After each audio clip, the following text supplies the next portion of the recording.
আজ বাড়িতে করেছিলাম ভেজ বিরিয়ানির সাথে একটা নতুন আইসক্রিম আজকে ট্রাই করলাম। ভালোই ছিল খেতে। তো আগের দিন তো আমরা পিসির বাড়িতে ছিলাম, তো আজকে চলে যাবার পালা।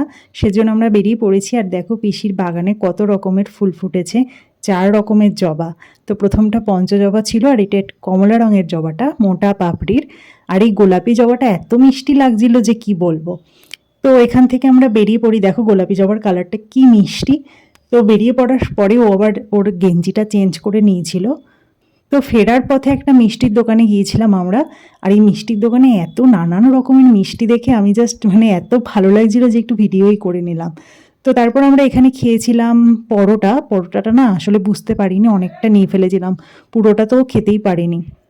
তারপর বাড়িতে এসে ওকে একটু ফেস প্যাক লাগিয়ে দিয়েছিলাম কফির, কারণ খুব ট্যান পড়ে গিয়েছিল। তারপর বাড়িতে করেছিলাম আজকে ভেজ বিরিয়ানি, সয়াবিন, পনির সব কিছু দিয়ে। বেশ ভালো হয়েছিল খেতে, প্রথমবার ট্রাই করলাম। তবে আমার মনে হলো মশলাটা মানে গ্রেভিটা আরেকটু বেশি হলে আরেকটু ভালো হতো। আসলে খুবই মানে শুকনো শুকনো হয়ে গেছিলো ব্যাপারটা। আর গুঁড়ো মশলা যেটা, বিরিয়ানি মশলা যেটা, সেটাও দিয়েছিলাম, মনে হলো একটু বেশি হয়ে গেছে। তবে আজকের মানে স্পেশাল যেটা ছিল রায়তাটা, সেটা খুব টেস্ট হয়েছিল খেতে। সচরাচর আমি রায়তা এত ভালো খাই না, তবে আজকে রায়তাটা ভীষণই টেস্টি হয়েছিল খেতে, তবে কম হয়ে গিয়েছিল। এরপর খাওয়া দাওয়া শেষে একটু ঘুমিয়ে গিয়েছিলাম। তো ঘুম থেকে উঠে বিকেলবেলায় খেয়েছিলাম আমুলের এই নতুন মালাই আইসক্রিমটা, বেশ ভালো খেতে, একটা ডাবের ফ্লেভার আছে। তো তোমাদের সাথে দেখা হবে নেক্সট ব্লগে, ততক্ষণ তোমরা ভালো থেকো, বাই।